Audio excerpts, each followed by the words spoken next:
Education manager at Partner Colorado Credit Union. I get to do fun stuff like this, and you guys see me. I try to come at least once a month and do a member appreciation day and give some treats and just provide information and answer questions if need be. I also brought Victor with me. Victor's my right-hand man. He's everywhere to me. Victor Alvarado, we do the same job. Victor just does what I do at Espanol. Because we only have an hour, not that I'm gonna talk fast, but I probably won't stop for questions very often. My business card will be behind me if you have any questions that we weren't able to answer today. Definitely let me know, and then obviously Victor and I will be here afterwards, and you can ask me any questions that you might have. I think everyone, sorry for the tiniest place on the planet. That was not intentional. It's just what happened. And there is supposed to be veggie sandwiches. I think you have to dig for them a little bit, but they are in there. Do you guys have any questions for me before I get started? All right, I'm so excited to be here today. Okay, so we're going to talk about credit. I'm going to talk about a whole variety of things in regards to credit. So the workshop itself is really going to cover what lenders like myself look for when approving credit, factors that impact your ability to actually qualify for credit, how credit is scored, and then actually the impact of money management has on your future credit standing. So we'll talk a little bit about budget and things like that. By wisely acquiring and using credit, you can give yourself a tremendous tool to achieve your financial goals. And that's really why we provide financial education, because knowledge is power, and when you're able to apply things that we talk about to your real life, then it really helps you start to improve your quality of life. That's the whole end game here. Okay, so why does credit even matter? The biggest reason why credit matters to you is there's a cost of credit. And whether it's good, when you have good credit and the cost to you is less, or you have bad credit, then typically the cost to you is a lot more. So the places that you see the cost of credit frequently are in things like auto loans, mortgages, credit cards, personal loans. All of those things, lenders like myself utilize to approve you for loans. And we use your credit, whether it be good or bad. So again, if you have really good credit, then you're going to pay a better interest rate on these types of loans. And if you have not so good credit, you're going to probably pay a higher interest rate on those loans. Places that you might not even realize utilize credit are things like your insurance costs. So your actual premium that you have on your auto loan or your home loan, they utilize your credit score to determine what your premium is going to be. Things like employment opportunities. This one's a little gray. I don't think all employers use this, but a lot of employers can use this. They can pull your credit and use it against you or for your benefit when you're applying for a job. So a perfect example would be if you're a candidate for a job and there's another candidate for the job and your credit's not as good as the other person, potentially they can go with the person that has better credit, because one of the biggest things credit tells employers and lenders and creditors is that what kind of risk are you? What kind of decision-making maker are you? So unfortunately, these things can be held against us when it comes to actual credit and our credit score. And then housing options. It's a huge one in this state, unfortunately, especially if you're trying to rent. Renters often pull credit to verify and check you against the other people that are there, also there to rent. And again, it's just a way to, if your credit's good or bad, they can use that against you or to your benefit to rent to you. Any questions on that one? So your actual credit report is typically pulled through one of the three major bureaus that creditors use. Those bureaus are Equifax, Experian, and TransUnion. They all use what's called your FICO score. So that score ranges in a tier on the only thing I really want to read off the handout. So it's Fair, Isaac, and Company developed the most commonly used score called FICO score. It ranges from 300 to 850. With a higher number indicating of less risk. So these bureaus use that score to identify what kind of risk you are. They compile and report all types of different information on your credit report. You'll see things like your payment history that you're making for your bills, your loans. Personal information can be in there about you, and then inquiries. So inquiries are really primarily things that creditors, when they're using to check your credit score. So if you go apply at a Macy's department store, they're gonna inquire your credit, and you're gonna see that on your credit report. So information is used for credit in other businesses. So just like we talked about on the slide before, unfortunately, lots of people utilize your credit score, your credit report to make decision makes. Okay. The most powerful thing about credit is actual time. So in the most positive way, time is on your side when it comes to your credit report and your actual score. So most negative information will retain on your credit report for about 7 years. Specifically, things like collection accounts are reported for 7 years. Negative stuff shows up on there for a while, and it typically has no bearing on you legally after the 7-year mark. So that's why it's important to talk about, because then you can know, maybe I made a mistake, but I only really have to pay for that mistake for 7 years. After that, legally, creditors are supposed to remove that stuff and have to remove that stuff from your credit report. Things that stay a little bit longer, like bankruptcy, they've actually just changed this law. In about 2018, there were lots of changes to how your credit report and your score actually, what it is today. And one of the things that changed were bankruptcy. So bankruptcy can only actually stay on your report for 8 years. It only have a negative impact on your score, and non-decision makers like ourselves can only reflect on that for up to 8 years. Collection accounts are reported for 7 years from the date of first delinquency on the original account. The reason that whole point's up there is because, so let's say we had a mistake 7 years ago, and you had a collection. A lot of time, collectioners or collection people will sell your collection, whatever you owe, your debt, to somebody else. And they sell to somebody else, and they sell to somebody else. So they're allowed to do that. But it can only stay on your credit report for 7 years. So it's after the first stage of delinquency. So once your account goes negative and things get a little hairy and get away from you, they can only really report that for 7 years.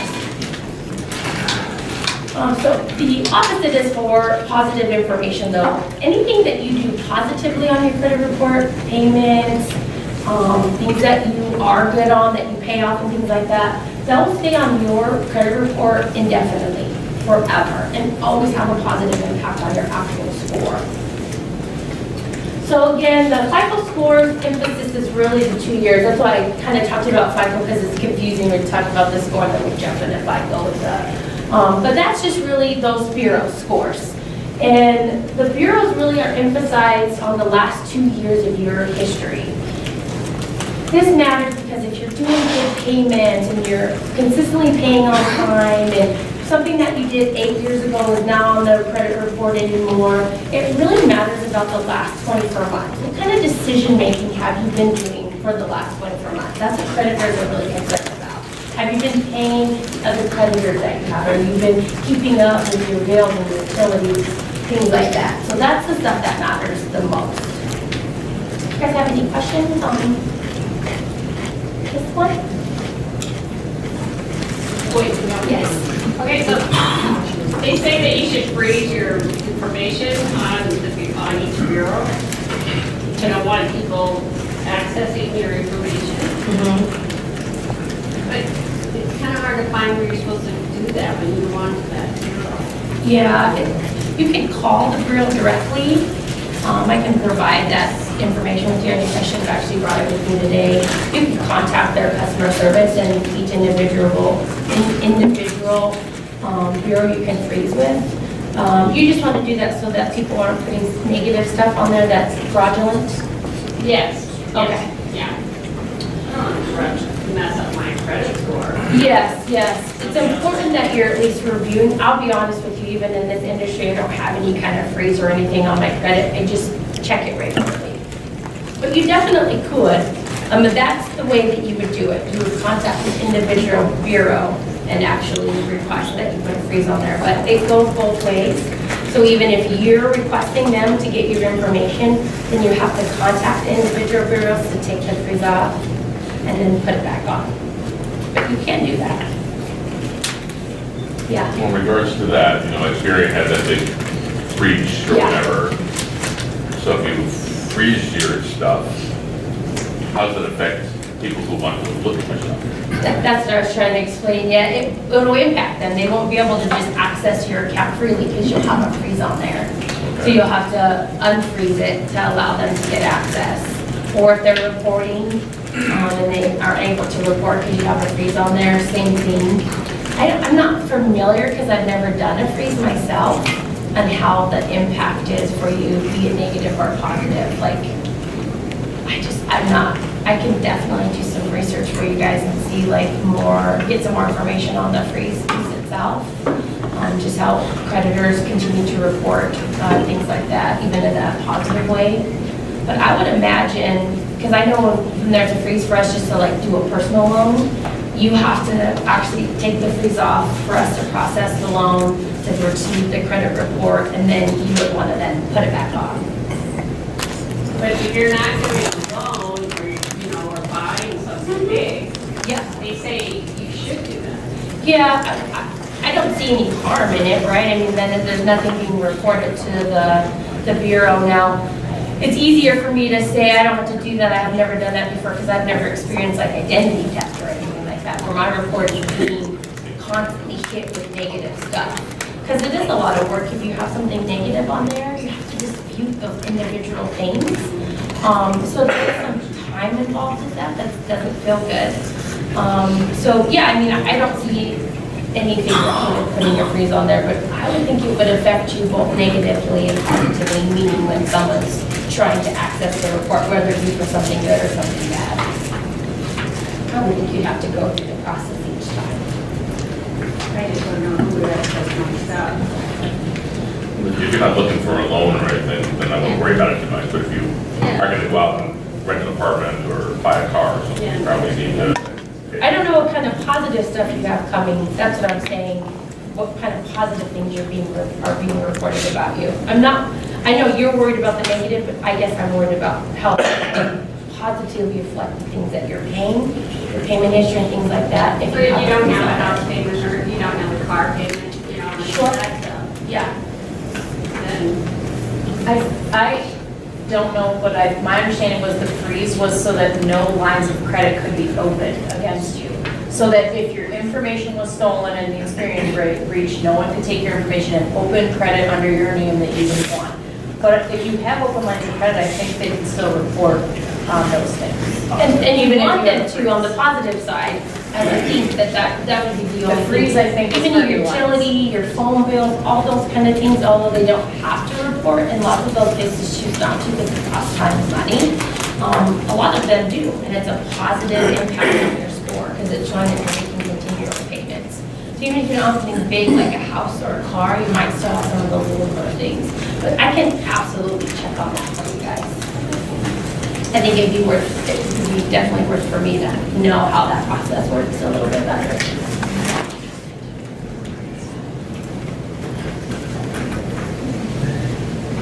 Okay, so your actual score is made up primarily of what we see here in this pie chart. So again, the score ranges from anywhere from 300 to 850. I think sometimes I get confused because I've seen when you go and buy a car, I've seen people that have a score up to 900, right? That's specific to that market, and lenders aren't really using that. What we care about is the FICO way of figuring out your score. So it's based on several factors. The biggest factor and why I was curious about the freeze is the payment history. So you making your payments consistently and on time is the biggest impact on your score, positively and negatively. And I can't say it enough, it's what matters the most is when you're making your payments consistently, and those are any of your payments. So back to utilities, Excel's not going to report anything when you're doing something positive. They don't bother to report anything on the report that you're making your regular monthly payment. But I assure you, as soon as you are late, they are going to report something negative. Then the other big piece of the pie is amounts that are owed. So actual credit debt that you have out there in the world is a percentage of your credit score. Then we have length of credit history. So this is kind of a bigger one that's good for people to understand and one that you can impact if you want to, but it's good to know why you're making the impact. So for example, when I first started in the game of credit, I got an express card because they were going to give me 25% off. So I got it. And it was my very first line of credit, my very first revolving credit card. And I never used it after the very first time that I received the card and got the discount. Never used it again. So, I don't know, 8 years later, I went to purchase my first vehicle to get a vehicle loan. And prior to that, I was looking at my credit and I thought, well, there's stuff in here that shouldn't be on here. So I closed that express card. Well, immediately after doing that, my credit went down. Yep, probably that 15%. Because it had been my longest line of credit. And I probably didn't have a ton of credit on there, so something like that had a huge impact for me. I didn't have very much going on. So length of credit really does matter. Now that doesn't mean if you have old credit cards out there that you're not using that you shouldn't close them, if they're at risk for fraud and things like that. The problem is know that when you do that, it's absolutely going to have a negative impact on your credit. So the biggest thing here, and it's really good when young people hear this, but the biggest thing is to choose wisely as a consumer and be very selective at the very beginning. Because it's harder as we move through our lives to decide, oh, I don't really want that. Oh, that's really just sitting there, I don't use it. It's harder to close it because it does have a negative impact on our credit score. And then we have the last two that are 10% are brand new credit and types of credit used. So new credit is just you go out, you buy a car, that's new credit, it's 10% of your score. It's accumulated as part of your score. The types of credit used, it's just showing diversity. So this one's really hard depending on where you are in life. Whatever life stage you are, it's kind of hard to manipulate that last 10%. Because you may not need an auto loan and a mortgage and a credit card and a personal loan and a line of credit. You might not need all of those things, so you might not have them. But those are types of credit that they're looking for that accumulate to your total score. What happens if they close the account? You haven't used a credit card like Best Buy, Furniture Row, and you haven't used that account for a while, and they close it, what does that do? So creditors have two ways to close it. You're not using it or they don't want you to have it anymore. They won't, I think, have a negative impact on your score. Because let's say it's one of those longer lines of credit that you have, it can be negatively shown on your score itself. So you're saying I have to buy a lamp like every 2 years? On No, my credit I'm card? saying that Buy it, take it back. it's probably not something you need anymore, right? It's probably better that you close that card, understand the impact that it's going to have, and move on. You can't always keep all those cards open, unfortunately. That's why that length of credit history is hard for me, because if it's a card that you opened up 15 years ago and you just don't use it, it's probably best to close it. Now, if you're getting ready to buy something like a home or a car, it's probably not best to close it. You probably want to leave it open so it doesn't have a negative impact on you. But in the long term, I think you do want to choose a time when you're ready to close the card if you're really not using it. So what happens if they switch banks? The company itself. They have to close it, and then you have to go back and reopen. And so I had bought a couch. Yeah. They switched banks, so we go back because we had an issue with the table. And they said, well, we switched banks, so you have to reapply for it. I'm like, well, I just did this like 2 weeks ago. It doesn't make any sense. And it How long happened have you- that fast. How long have you had that credit card? It's been years, but then I had to reopen it. And then All just of to get those- the discounts. Yeah, all those things that you're doing, they're all showing on your score. You closing it, showing on your score. You reopen it, showing on your score. Even the Right? bank, if the bank does it too. Yeah, it does. Thanks. Yeah. Because they're reporting it, they're reporting their actions. Creditors, like, especially like lenders and stuff like that, we report everything. Some of those other companies, they don't have to report, so like when you talk about, is it like Furniture Row or something? See, I don't know, but I would imagine that they report everything as well too. I'm not sure, but my assumption would be yes. Just because I've had Furniture Row cards before too, and all those little actions you're seeing on there. Okay. So if they're making you reapply, truly, where they're pulling your credit again, they're pulling your credit again. Right. They're No, I doing understood that another part of it. I was just trying to figure Yeah. out the impact. Okay. Yeah, I would imagine they're showing all that stuff. Now, that's a funny one though, because it's probably closing down maybe a length of credit history that you have, but then it has new credit, which are both, you see what I'm saying? They might even themselves out. It's a funny little formula. I hate that this is how it works, but I get at the end it might. And it depends on your credit story too. Like if you have a bunch of stuff going on in your credit in a positive way, honestly, something like that, it may have no impact on your score. That's why the Express one did have such an impact, because I probably had that and one other thing. Yeah. So as soon as I closed it, they're like, you don't have anything on here. So it immediately impacted my score. But it was because of my credit story, less to do with the action. But they don't take your age into effect or anything, do they? They don't. I only bring age up because it's your story that you get to tell. A lot of times when you're younger, or even when you're older and you're reestablished credit, your story's so tiny. There's nothing there to tell. So we just had a letter saying our MasterCard, they were gonna close it because for inactivity. And I didn't know it was open still. So we Yeah. had it for 45 years, so that would have an impact. I would believe that card, is it probably one of your first lines of credit? Yeah, way back. Yep. Yeah. It was, Because of length of credit, it's potentially going to have up to 15% impact on your history. It's a hard one, right? Because you didn't even know it was there. I mean, had you probably would have closed it anyways, yeah. potentially. That's why the length of credit's hard for me, because I know what an impact it has on your score. But I've also been on the fraudulent side of banking for a really long time, and sometimes I'm like, just close it. It's not, you don't need that, you know, let's say your score is a 750 or even an 800. Let's say it drops from 800 to 750. Well, probably after 6 months, it's gonna go back up anyways because you have good payment history, so does it really matter? It's a hard one, and it's so dependent on your specific credit story. But no, age is definitely not a factor. Yeah. What do you do when you have credit cards that are costing you a pretty penny now? They're really charging you monthly. Interest-wise, or just like? No, not interest. $10, $95 a year or whatever for. if I you- would tell you to go to the credit union. Okay. That was That's true. a horrible plug. But so, Truly, especially if again- you're getting airline tickets and stuff like that, they really sock it to you. So Yeah. if you're not using the credit cards, you got to get rid of it because you're going to be paying that.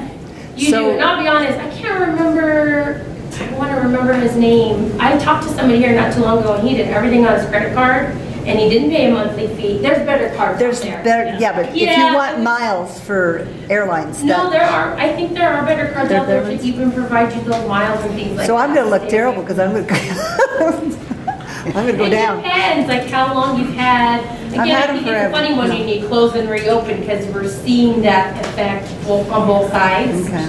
But, you know, I think it's good to understand what your credit's doing, but I don't necessarily think that you should not do something. That's why I have a hard time with the length of credit, because I know as soon as I say it, people are like, I'm never gonna close that card again. Well, Yeah, maybe you should.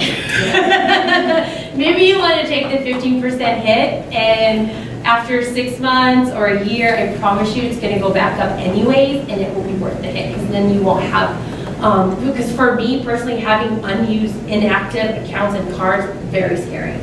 I would close all of them. Every single one of them, all at once.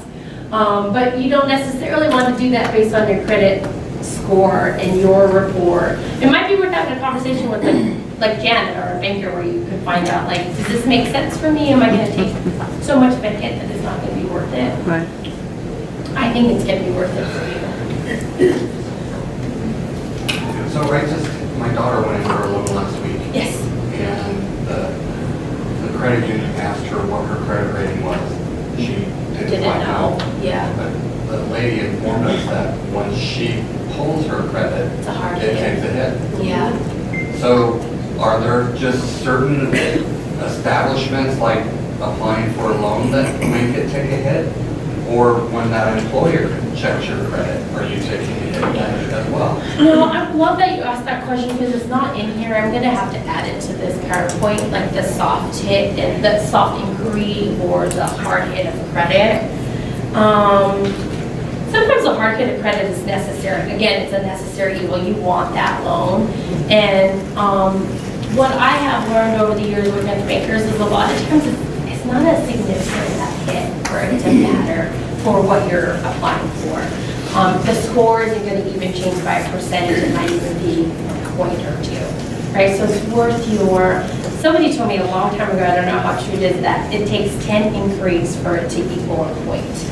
Nobody really knows, but it's good to think about, like, those little inquiries don't necessarily have a big impact on you, and it might be worth it for you to do those things. It just depends. Like, the inquiries are really bigger ones when you, I would think for a creditor it would matter more if you go to 15 different places and apply for a loan. It's such a red flag for us. We really are like, what are they looking for? What's the end game here? So those ones for me are I think they have a bigger impact on a creditor's decision than if she goes and gets one credit hard hit. Because again, I hate to bring this back, but it's just a true point. After 6 months of good payment history, that increase not going to matter anymore anyways. Well, there's something called a credit karma too.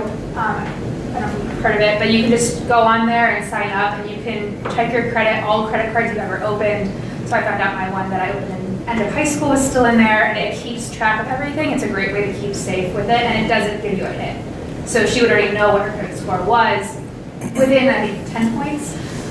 So it's a helpful. Yeah, I actually really like Credit Karma for the information. I think they provide like tips and things like that. They're really useful for consumers based on their report. It gives them really real life information that can utilize. It's the worst place to go for your score though, because it's going to be more than 10 points. It can be 40 points. They're just way off of the bureaus. They don't have the formula that's being used, but I love them for information. So it could be useful for your daughter just to have an idea of what's going on. When we did the hard hit, did she request like the actual report? No. No. Be curious. I'll have to talk to Janet about it, but that's nice too because you are taking a hit, so you might as well get something out of it. Right. Walk away at least with the report, some information. Yeah. Yes. I just want to know, for credit, if credit card, if you have joint account, like me, my husband, Yeah. or like my daughter, how the score affected? It just depends like how you're shared. For example, even like an authorized user, let's say your daughter's just on the card as an authorized user. We're still reporting the positive stuff. That company that reports the information for the card is still reporting the positive stuff on our report. And same for like a true joint where you're both just equally using the card and have access to the card. Same thing, it's being reported the exact same way on both of your credit reports. Oh, okay, thank you. So it's helpful when it's positive. It's really not helpful when it's negative though. That was going both ways, good and bad. So ways to improve your actual FICO score. You can repay old delinquencies. This helps the score because of the biggest pieces of pie that we talked about, right? That payment history, so you're gonna see that it's immediately gonna show up. I personally like paying old delinquencies because I think these things for quality of life really stress us out when they're just sitting there. Whether they be big or small, I think that's really helpful to just pay them off. But they do have an impact and a positive impact on your credit score. So a big one, can't say it enough, won't say it enough, but pay consistently and on time. It's the biggest piece of credit. Your normal bills, your loans, anything that you have a monthly payment on, you have to pay that stuff consistently and on time, or else they're gonna just start reporting that stuff negatively, and it has the biggest impact on your score. So you wanna keep balances significantly lower than the limit. Generally, the rule of thumb is 50%. So this applies to two different things. So this applies to just a specific card. Let's say you have a $1,000 credit card. You want to leave it at least 50% or low. So $500. You don't want to typically go above that. And I think this rule of thumb also applies to just credit that you have. So if you have lines of credit, revolving credit, credit cards, things like that, you don't want to exceed the 50%. For creditors like myself, we know that if you're exceeding 50%, it's unlikely that you're going to be able to pay everybody. Because you're going to pay your mortgage, and then you're going to eat, and then you're going to put gas in your car. And if it's more than 50%, it's unlikely that you're going to have enough money for all of us. It just maths against you. And then you want to keep your oldest accounts active. Talked about this, filling the credit. It's a hard one, but it's true if you can. That's why it's really good when I get a young person. I only say that because then they can be a selective consumer. You can decide right at the beginning, do I want a Discover card that I'm going to have for the next 20 years? Maybe you don't. But if you do, then you want to be selective at that. But same as you with the furniture, that was my really, after the Express card, that was my first real card. And as soon as I paid that furniture off, I closed the card and then moved on. And I'm sure it had a negative impact on my credit, but I moved on. And I don't use that card anymore. Limit number of open accounts. So just because you can be approved for 50 credit cards doesn't mean that you should have 50 credit cards. This is working against you in two ways. Because just like we looked at the previous slide, if you have too many of the same kind of credit, it doesn't start to count for you, it starts to count against you. Because a creditor, if I know that you have $100,000, I'm just throwing the bird down, worth of credit card that you could potentially use in debt, it's a negative risk for me. I don't want you, even though maybe you're not going to do that, I don't know that as a creditor. So that there's a higher risk for me if you do have all of that stuff. I actually had a really good girlfriend. This is when I learned this. She had amazing credit, 850 score, and she went and applied for a car loan, which everyone thought that was going to be easy. But she got declined, and she got declined because she had like 12 credit cards. And they're like, yeah, you're a risk for us. I mean, even though she wasn't on paper, they looked at the whole story. She was a risk to them.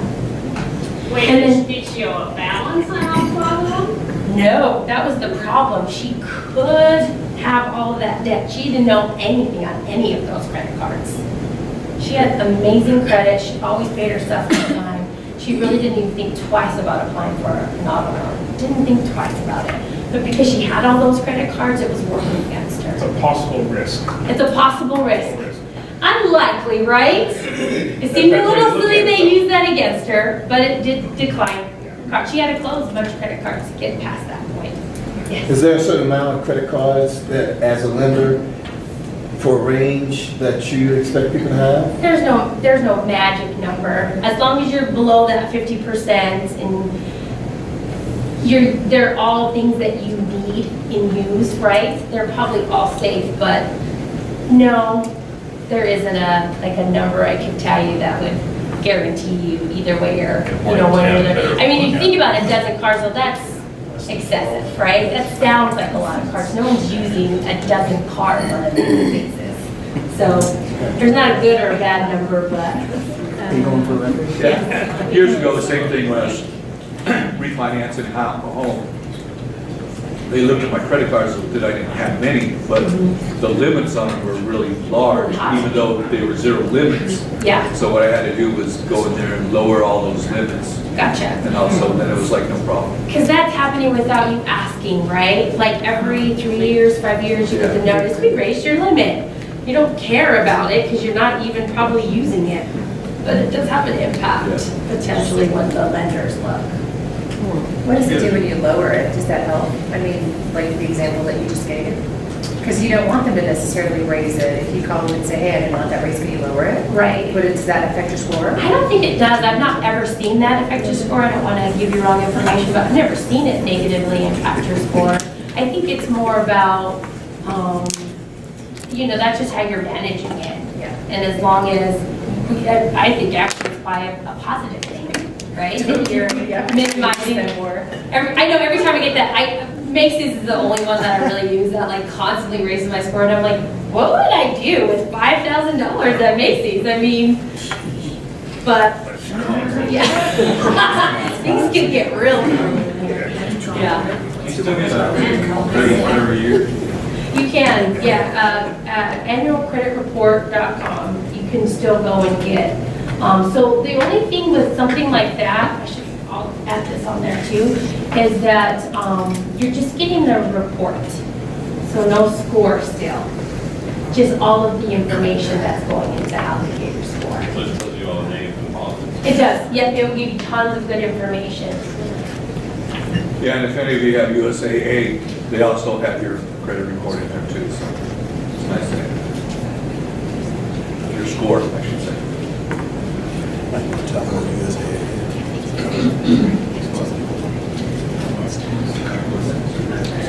You were in the Navy, I don't think you know that. So establishing a reestablishment credit, just some tips on what you can do if you're just starting or you're restarting. So again, repaying old debts. You can create a payment arrangement or settlement with companies that do have an old debt of yours. This is really positive again because it's going to set up regular payment history. You can get a secured credit card. This is like my favorite product of all time.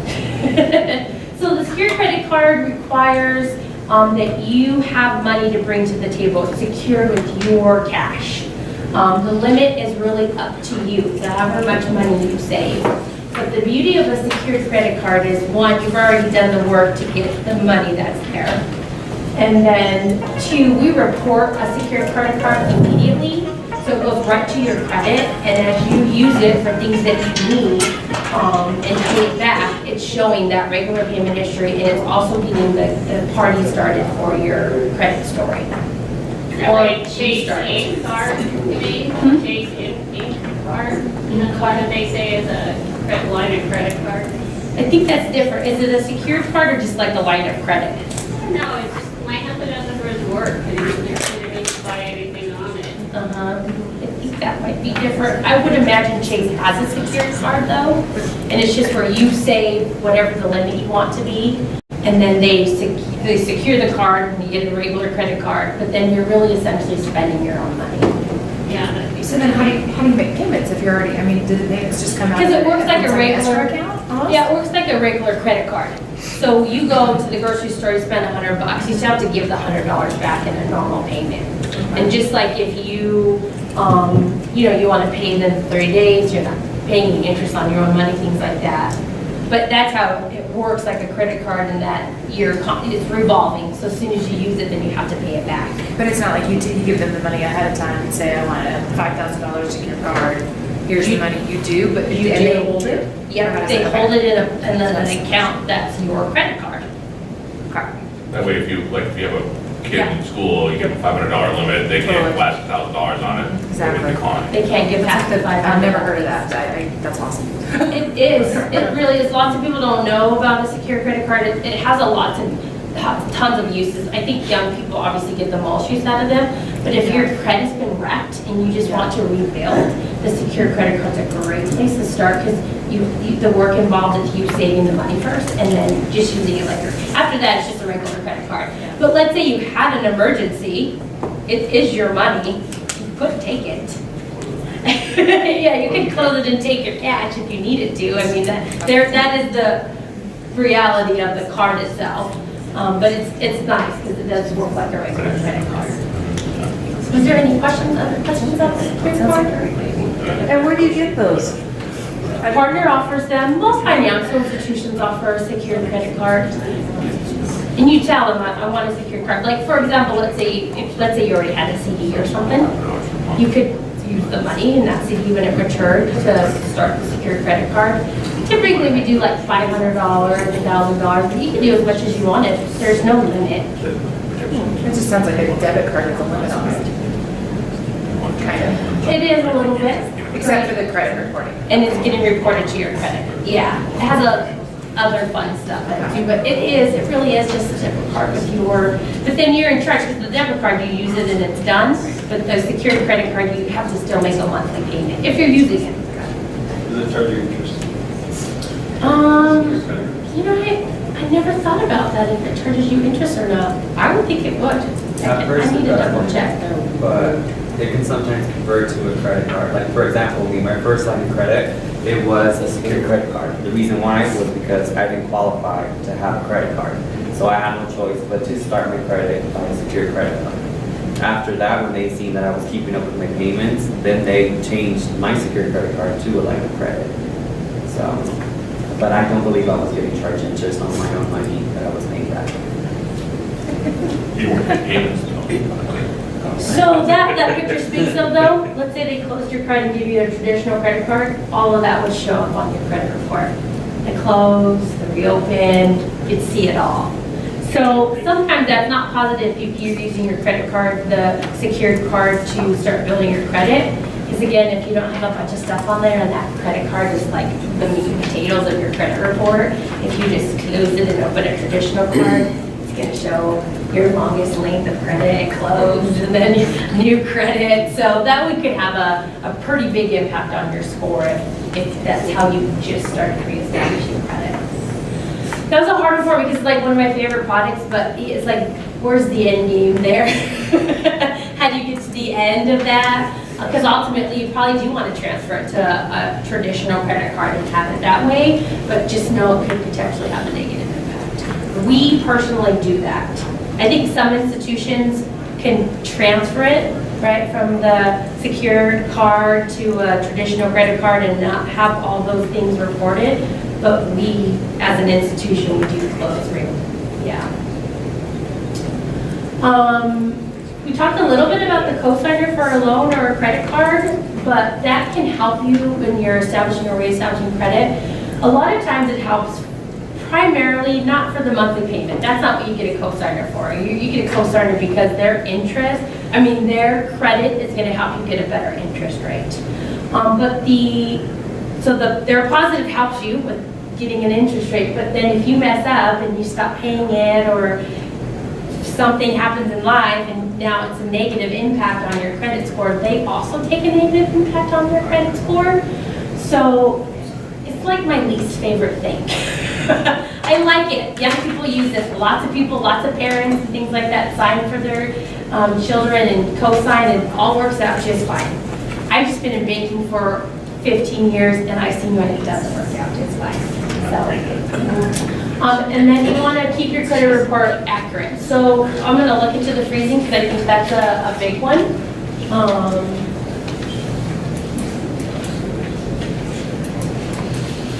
How often do you recommend that people check their credit report?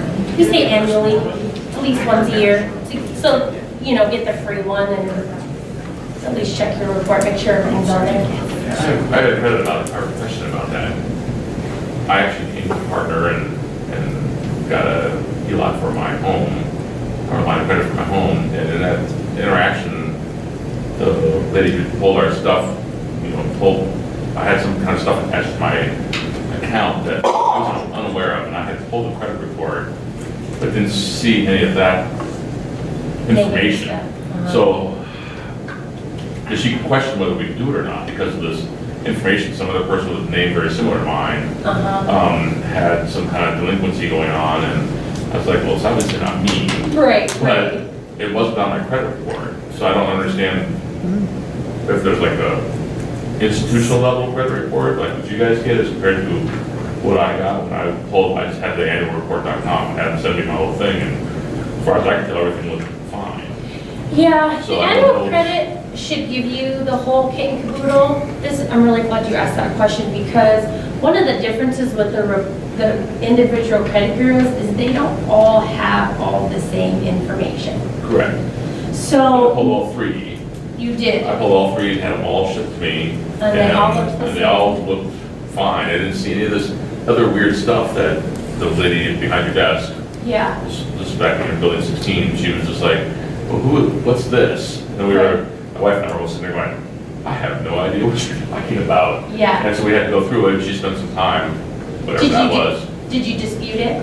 Whatever was on there? She took care of it. I don't really remember what the issue was, but she questioned whether we could do it or not at the very beginning. She's like, well, what is this interaction? And we're like, I don't know anything about it. Right. And it didn't, like I said, it didn't appear on any of my stuff, so.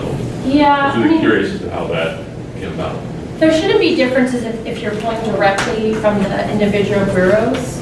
Now, we use Experian, so let's say, I would imagine no in that instance, but obviously something happened there. Yeah, But we see some discrepancies, like let's say you always pull your Equifax report, that's the one that you use annually. Right. Well, we use Experian, and so sometimes you can see some inconsistencies there because that's some of the difference with the individual bureaus, and they provide their own score, that's why the scores vary. Right. I don't love that for consumers, but then I do love that for consumers, because you don't want just one bureau doing everything. So you do want three, but then there's some inconsistency sometimes, so that's the only thing I could think of that, just the So individual. nothing seemed to show up in that, but it's like, so she was talking about, we're just like, never saw it, don't have any idea what you're talking about. Right, and then she took care of it, and you guys got the loan? Yep, we got Okay. my credit, so. yeah. All right. It was just weird, and Yeah. it stalled us for a day or so while she kind of looked Gotcha. at it, worked at it, and then she Yeah. said, yeah, we've got this all taken care of, and I was like, good. Good, 'cause it's not me. Interesting, maybe we just disputed it. Could be. I don't Yeah. know. Yeah. Yes, but I would check it annually, once a year.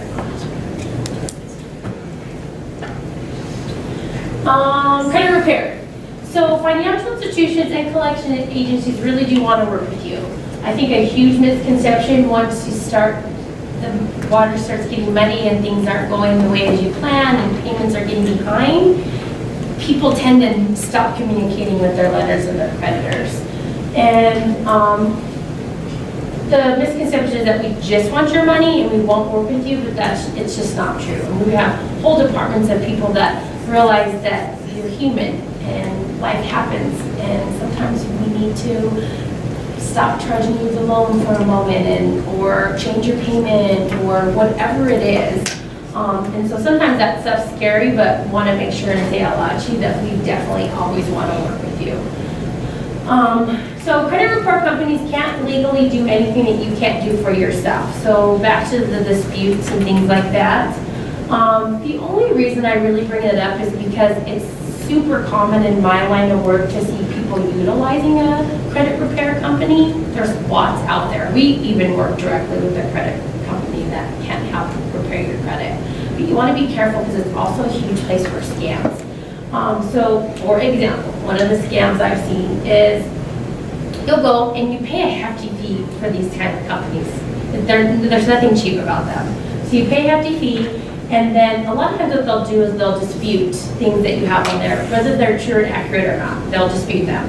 And then companies like myself, we only get 30 days to rectify that. Well, sometimes 30 days isn't enough for us to figure out if that's true or not.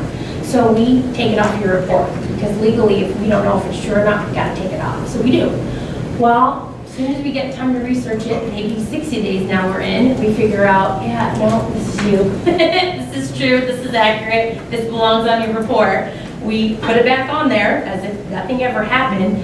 So for those 30 days, and we have to take it off, your score jumps up, because there's a bunch of negative stuff that just went off.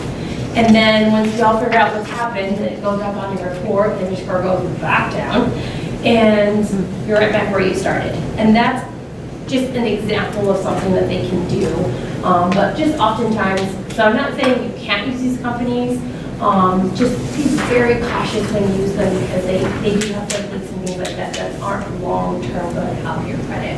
And there's nothing that these companies can do that you can't do yourself. And then take steps to dispute incorrect or outdated information. So when you check that score or that report every year, you want to make sure that everything's on there is correct. And if there's something that just isn't correct, if it's past the 7-year period or past the 8-year period or just not you want to make sure and dispute those things and get that to your report.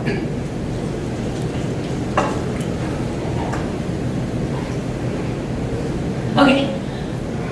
So money obviously has a huge role on your credit and you managing those things, mostly because the very first thing on here, the thing that I've talked about the whole time, is making your payments consistently and on time. So how you're managing your money and budgeting has a huge impact on your credit, because if you're not able to keep up with your payments, you're going to always have a hard time keeping up with your credit. So cash for settlements are paying off collection accounts. When you start to budget your money and you find that you might have extra cash, which I don't think we often find that to be the case, but if you do, it might be a good thing to actually put that money towards paying off some of those older debts and not maybe going on vacation or buying something that you've been wanting to buy, because these things have such a negative impact on your credit report. The sooner you can get them off, the better. And then savings for emergency instead of turning to credit. It's something I literally talk about in every single presentation I do, because people don't think about how doing one thing like maybe paying off an old debt and also being prepared for unexpected things that don't make you rely on credit, it's so important. And it's hard, and it's a constant thing. You have to do it all the time. I'm always putting a little bit amount in my emergency fund, even if it's $10, because they say the rule of thumb for an emergency account is anywhere from 3 to 6 months of current living expenses. So that's mortgage, utility, food, car, gas. 6 months worth of that stuff should be sitting in an account, so that if something happens, because life always happens, you can rely on your own money instead of credit. For the percentage of people that actually can or do that? It's very low. It's really hard, even in my industry, even though we know that to be the case. It's a difficult task. Even myself, I definitely don't have 6 months worth, but I've heard that my whole career. So have some. It's not 6 months, but something really bad to happen. You always have to track where your money's going. Best way to do that is you can either write it down. I'm a pen to paper kind of person, so I have all my stuff in a little notebook. You can do computer tracking, so that can be as simple as an Excel spreadsheet, or we have lots of tools on our website that you can utilize that are electronic. You want to keep all your receipts for reasons of keeping track. If you are writing everything down, you want to use a debit or credit card. The only reason that's up there is it's an electronic way for you to keep track. So if you are the person that every month goes in and looks at your statements, you can see what debit card or credit card transactions have come out, and you can keep track. Again, this method doesn't work for me. It's not my method. I pen to paper. But it might be a good method for you. And then we talk about monitoring ATM use. Why do you think we even discuss monitoring your ATM use? That's I heard a lot of stuff. Fraudulent things were one thing that I heard. It's actually, I'm a big ATM, debit card, credit card person. So for me, I don't worry about that kind of stuff, unfortunately. But it's for cash. If you've ever gone to the ATM and pulled out $40, do you know where that $40 went? It goes really, really, really fast when you just use cash. So it's just another way for you to keep better track. It's a reminder of things that you should do. Okay, and then we want you to live within your means. So there's 2 primary bullet points that I have here. The first one is the hardest to increase your income. Right? Everyone can't just go to their boss and say, oh, my raise, I need to make more money. I'm trying to improve my credit report. That's not how it works. But it's one way, right? There's other ways to increase your income. You can get a part-time job. You could, sell stuff. There's lots of things that you can do. So the second one actually requires a little bit more intense pain, work involved. So you can prioritize your spending. You can do that by reducing, so using less. You can substitute. So instead of Kraft cheese, you can buy Kroger cheese, just as an example. You can postpone, so maybe that vacation you wanted to go on, maybe you pay off some of those old debts that we talked about before and you do this later. Or you forego, you do without. My favorite one here is cable television. I bought a house in October and I haven't had cable TV since October. It's not been great. But it was a way for me to prioritize spending and increase my income so I could spend that money in places I wanted to inside the home. So. All right. So ways to delete your debt, you can reduce your interest. So you're talking about, she's already gone. When you've started that process of rebuilding your credit or just spending concentrated time on your credit, let's say 24 months have passed and your credit score has gone up, you can go back to creditors and ask them to reduce your interest rate. Sometimes there's a fee involved with this. I don't want to forget about that incidental small print of a fee. But it usually outweighs, right? If you got a credit card and you're paying 19% and now 2 years later your score shot up 200 points, it's probably worth you paying the $50 to have your interest rate go down. Increased payments. So again, it's a little bit harder to do, but you can make more money. You can make bigger payments on those debts to help lower the time frame that you're paying on them. And then aggressively repay your most expensive debts. I think that can be a good tool. A lot of times when people start paying down debt, they go, oh, this is my biggest one, let me start with this one. And I don't think that's a horrible rule of thumb. However, for me, sometimes it's like, well, if I go in there and I have a debt of $200 and I'm paying 2% on it, it might be worthwhile to just get that over with, and then I can use that money that I was, allocating towards that lower debt to the bigger debt when it's time to pay it off. So just some rules of thumb. Again, I think so much of this is so specific to your credit story. What makes sense for your finances. Repay debt while saving for goals. So we just don't want you to forget that while you're doing this, you still want to be making sure that you're spending money on yourself. So this promotes really good habits for you to get used to both paying debt and giving yourself money. You won't rely on credit for emergencies. I had a chuckle the other day. My grandma was like, well, I can't buy that stuff. Then I won't have any emergency money. And I'm like, how big is that emergency money? I think you should start buying some stuff. And then cash available for down payments later. It's helpful when you're ready to start doing stuff like buying a car, buying a home, that you have some money in the bank and that you're just not like, okay, my credit's great. Where do I go from here? Well, you need a little money sometimes. Okay. So what you can do today is pull your report, the annual report that we talked about, and really see where you're, what's on there, if everything's accurate. And the next 3 months, we want to really focus on maybe starting that emergency savings account for those things that are unexpected. And then a year from now, you want to start reaping the benefits. If you really are spending time rebuilding your credit, you want to ask your creditors for a lower interest rate. And then you want to pull your report again and see if there's anything on there that you should be working on.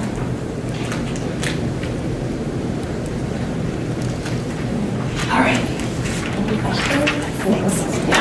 Yes. How come your interest rate is so low and yet all the last couple of years, money was free, the banks and stuff? We can't make any money on interest on savings. So it's really how economies work in the United States, right? So you're either a saver or a spender, and the economy is reflective of that. So unfortunately, those savers, when times like this, when the rates are so low, it's really only benefiting the spenders. Because they're going out, they're spending money, and their interest rates on their auto loans and their mortgages and personal loans are all really low. But that's how financial institutions keep up to balance the money making too. So when the economy says, okay, now we're ready to give those savers some money, then we're able to follow the Fed's kind of rule of thumb and turn those interest rates up. And then what's happening on the other side, those ones buying stuff, those spenders, now they're paying the cost because their rates go up. When I bought my car, I think it was at like 1.99%. Now if you got an auto loan, you're paying 5%. That's like a cheap rate. I don't pay interest on anything except my house. Yeah. You're a saver. So the economy hasn't been on your side for a while, but we are switching. We're going from, we have the CD rates that have finally kind of moved up and things like that. The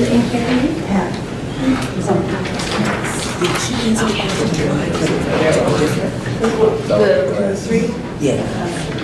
I don't think so, Cherese. Yeah. Hi, Cherese. How come the credit reports are all different?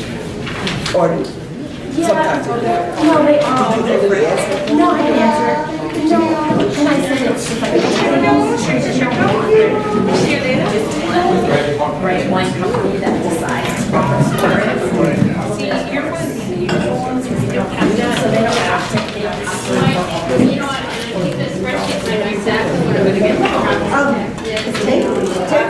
So like, also your stuff has to be in the lens where it is,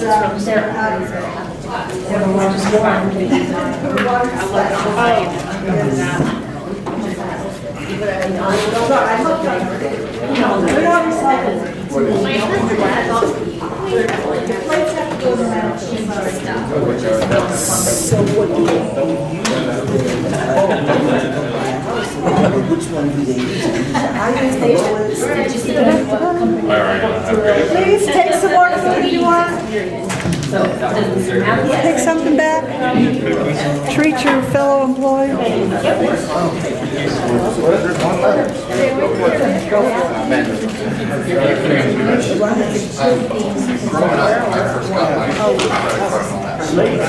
Well, no, I'm on time.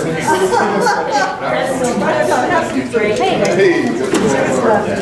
All right.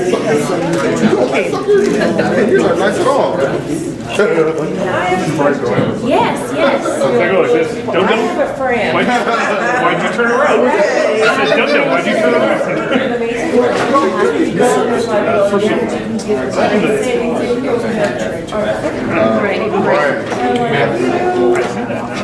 Well, don't say oh, there goes what's Aha, there is the last. Dum Dum. He didn't even look. He knows. The mystery flavor. Don't know what.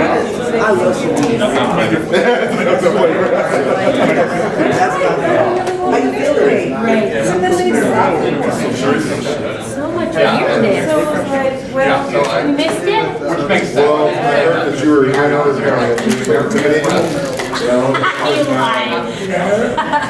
sat through a whole talk about credit. Oh, I forgot to stop it. Providing